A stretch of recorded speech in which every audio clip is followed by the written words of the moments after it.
Proprietary ratio, proprietary मतलब proprietor तो उसको कहते हैं ना, मालिकों को कहते हैं, और इसमें अपने में मालिक कौन होते हैं? शेयर होल्डर्स होते हैं। तो ये रेशो इनके लिए है, मतलब सिंगल रेशो है ये इनके नाम का, ठीक है। तो बात करते हैं, बहुत सिंपल है वैसे, ये होता है share holder funds upon total assets. अब ये क्या एनालाइज करता है, मतलब हम न्यूमरेटर में ये रख रहे हैं और डिनोमिनेटर में ये रख रहे हैं, ये क्या बताएगा हमें अपने हैं? अगर मैं यहाँ पर इन्हीं वैल्यूज़ को लेके चलूँ जो कि कितनी हैं, 100 और 500, तो इसका अगर आप यहाँ 100 मल्टीप्लाई कर दोगे तो आपको आंसर परसेंटेज में मिल जाएगा, और 100 मल्टीप्लाई नहीं करोगे तो प्योर रेशियो की फॉर्म में भी लिख सकते हैं, फ्रैक्शन में भी लिख सकते हैं, कोई फर्क नहीं पड़ेगा, ठीक है। तो यहाँ पर फिलहाल जो इसका अमाउंट आ रहा है वो कितना आ रहा है? It is 20%। इसका मतलब क्या है कि टोटल एसेट जो हमारे पास है 500 रुपए की एसेट है, तो ऐसा भी तो कह सकते हैं कि 500 रुपए की एसेट में से 20% के हकदार मालिक हैं, हाँ या ना? या फिर यूं कहूं कि मैंने जितनी एसेट आज मेरे पास हैं उसमें से मैंने 20% की एसेट मालिकों के पैसे से खरीदी है, हाँ या ना? ये भी तो कहा जा सकता है। तो इसके एंगल को समझना जरा।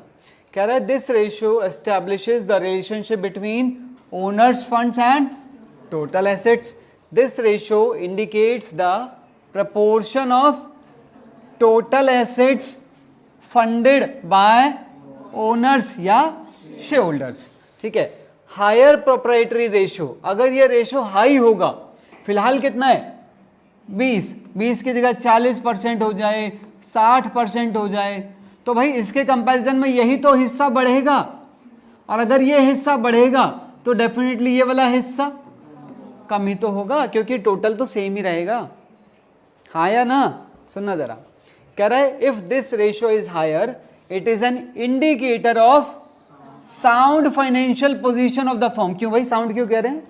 अबे अगर तुम्हारा अपना पैसा बढ़ रहा है मतलब बाहर के पैसे पर डिपेंडेंसी कम हो रही है। हालांकि बाहर का पैसे के फायदे हैं कि वो सस्ता है, टैक्स का बेनिफिट मिलता है, पर इसका मतलब ये थोड़ी है कि बाहर का पैसा बढ़ता जाऊं, एक लिमिट में ही तो रखोगे।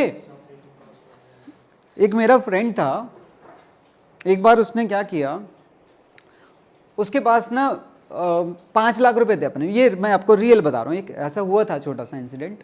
उसके पास 5 लाख रुपए थे अपने, तो मेरे से कहता है मेरे को एक प्रॉपर्टी लेनी है। मैंने कहा ले लो भाई। मैंने कहा मेरे से क्या जानना चाह रहे हो प्रॉपर्टी के बारे में? कह रहा नहीं, कह रहा कि प्रॉपर्टी 25 लाख रुपए की है। उसके पास अपने थे 5 लाख रुपए, प्रॉपर्टी थी 25 लाख रुपए की, इसका मतलब 20 लाख रुपए, 20 लाख रुपए लोन। आपके पास अपना पैसा इतना कम था कि आपको ज़रूरी है इतना बड़ा रिस्क लेना है? बताओ, आप रुक भी तो सकते थे। उसने 20 लाख रुपए का लोन ले लिया। अब 20 लाख रुपए का लोन ले लिया तो उसके सर पे इंटरेस्ट का कॉस्ट आने लगा, हर महीने मोटी मोटी ईएमआई आ गई, और उस ईएमआई में इंटरेस्ट है, प्रिंसिपल तो ना के बराबर जाता है। अगर मान लो आप 10,000 रुपये की आप ईएमआई दे रहे हो तो 10,000 रुपये की ईएमआई में मुश्किल से 500-700 रुपये का प्रिंसिपल होता है, बाकी सारा इंटरेस्ट होता है। उसके सर पे बर्डन आ गया। 4 महीने बाद उसने वो प्रॉपर्टी बेच दी 3 लाख रुपए के लॉस पर। कैन यू इमेजिन गलत डिसीजंस का क्या नतीजा निकलता है? इसीलिए ये रेशियोज हमारी बड़ी हेल्प करते हैं ये समझने में कि कब किस समय पर क्या फैसला हमें लेना है। ये मैंने जो आपको बताया ये रियलिटी है, और ज़्यादा पुरानी नहीं है, कोई 5-6 साल इसको हुए होंगे, शायद 2017 के आसपास की बात है, ठीक है। चलो खैर, उसने रेशियो नहीं पढ़े थे, एनीवेज। हाँ जी, higher proprietary ratio is an indicator of sound financial position of the. आपको ना ये पता होना चाहिए, अगर एक चीज की वैल्यू बढ़ेगी तो उसका किस चीज पे घटने के आसार हैं, आपको खुद समझ आ जाएगा कि ये वाला रेशियो क्या कहना चाह रहा है। आपको ना कमेंट्स को या इसके इंटरप्रिटेशन को लर्न करने की कोई आवश्यकता नहीं है कैसे भी, सही है। आइए, हाँ जी, बिकॉज भी लिखा हुआ है, सुनो। Because it means that a large proportion of total assets are provided by the owners and hence the firm is less dependent on external finance. Higher ratio is a good sign for creditors as there is no fixed cost burden. इसका क्या मतलब है? Interest की बात कर रहा है ये।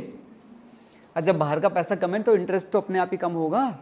और सुनो, लो रेशो, इसको रिवर्स कर दो, lower ratio indicates that the firm is highly dependent on the external debts. आपको नहीं लग रहा है ये जो हमने दो रेशो पढ़ लिए, दो इससे पहले पढ़े, डेट इक्विटी एक पढ़ा भी, वो वाला कौन सा, टोटल एसेट टू, आपको नहीं लग रहा है सारे रेशो घूम फिर के कोई किसी से कोई किसी से कोई किसी से अलग अलग अलग एंगल डिस्कस कर रहे हैं हम चीज़ों के।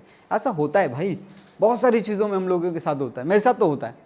मतलब जैसे मान लो मुझे कोई एक फ़ोन भी खरीदना है, तो मैं कभी तो फ़ोन को कलर के एंगल से चेक करूंगा, कभी उसको प्राइस के एंगल से चेक करेंगे, कभी रैम के एंगल से चेक करते हैं, बहुत सारे फिल्टर्स होते हैं ना।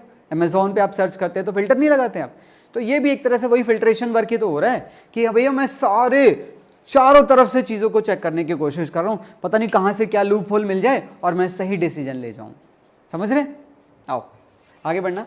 विच leads to insecurity of creditors in case of liquidation because risk of losing money increases as the ratio decreases. Clear है? ठीक है, बाकी इसके अंदर कुछ खास है नहीं। 1:3 is taken to be an ideal ratio, you need not remember. आपको सिर्फ 3 रेशियो हैं जिनके आइडियल रेशियो याद रखने हैं, current ratio 2:1, quick ratio 1:1, debt equity ratio 2:1, बाकी की कोई ज़्यादा बड़ी ज़रूरत नहीं है। ठीक है, हाँ जी, इसके अंदर आपको दोनों का ऑलरेडी मीनिंग पता है। शेयरहोल्डर फंड आपको भली भांति पता है कि क्या होता है, और टोटल एसेट बताने की आवश्यकता नहीं है कि वो क्या होता है। ठीक है, बताइए ज़रा, तीनों रेशियो इसके अंदर हमसे मांगे हैं।